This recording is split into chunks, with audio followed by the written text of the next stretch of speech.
Think about the last time someone twisted something you said. You said one thing, they repeated it back completely warped, and suddenly you weren't even talking about the original topic anymore. You were defending yourself against a version of events that never happened. Your first instinct was probably to correct them, to explain, structure yourself, to say that's not what I meant, and lay out the facts, calmly, clearly, hoping the truth would fix everything. But here's what most people never realize. The moment you start defending yourself, you've already lost the exchange. Not because you were wrong, because defending signals something deeper than words ever could. It signals that their version of reality now has power over yours. You've stepped onto their stage and started playing by their rules. This is where things get interesting. There's a concept in psychology called cognitive load, the mental energy required to process and respond to information. When someone twists your words, they're not just making a claim, they're forcing your brain into a defensive posture. Your heart rate rises, your thoughts scatter. You start over-explaining because on some level, you're hoping that if you just say enough, the truth will finally land. It rarely does. And it gets even more interesting than that. Because the person twisting your words often isn't interested in truth at all. They're interested in control. This connects to something called psychological reactance. When people feel their version of events is being challenged, especially in front of others, they don't calmly reconsider. They dig in harder. So the more you defend, the more they distort, and the exchange spirals into something that was never really about facts in the first place. It was about who holds the emotional upper hand. Now here's the part nobody expects. The people who navigate these situations best don't defend themselves at all. They do something almost nobody is taught to do.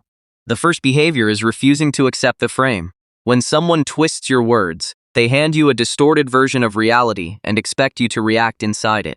The moment you argue the details, no, I said this, not that, you've accepted their frame as the starting point. Instead, calm people step outside it entirely. They might simply say, that's not what happened, and stop there. No elaboration, no proof. Just a flat, quiet correction delivered once. This isn't about winning the argument. It's about refusing to hand over your emotional state as evidence. The second behavior is watching for the reaction, not the words. This is where things shift. When you stop defending, you create a strange kind of silence. And silence is uncomfortable for someone who thrives on control. Often, they'll escalate, hoping to provoke the reaction they were originally fishing for.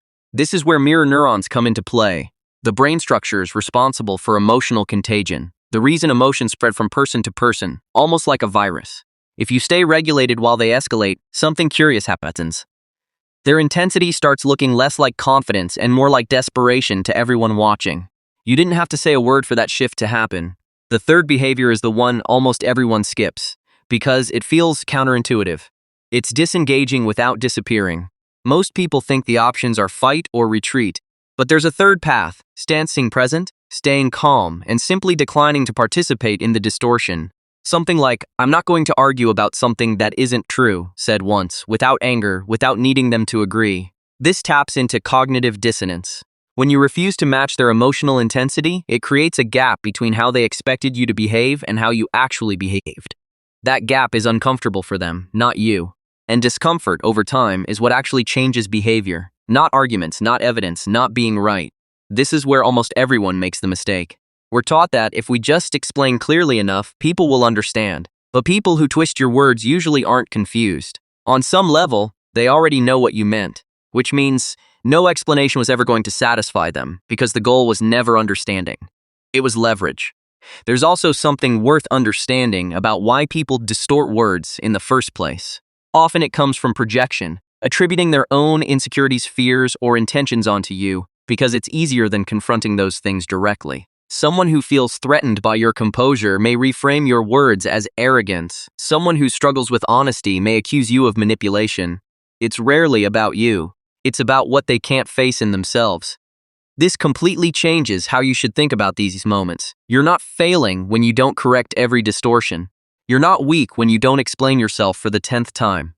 Real strength here looks almost boring from the outside.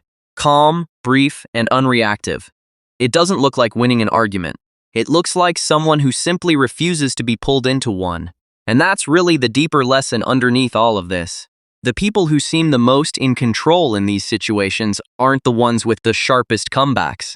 They're the ones who've stopped needing to be understood by everyone, especially by people who were never trying to understand them in the first place. True power is rarely about controlling other people. It's about controlling yourself. If you want to keep learning how psychology shapes the way we think, communicate, and protect our own peace, consider subscribing. There's a lot more hidden in the way we all interact with each other than most people ever stop to notice.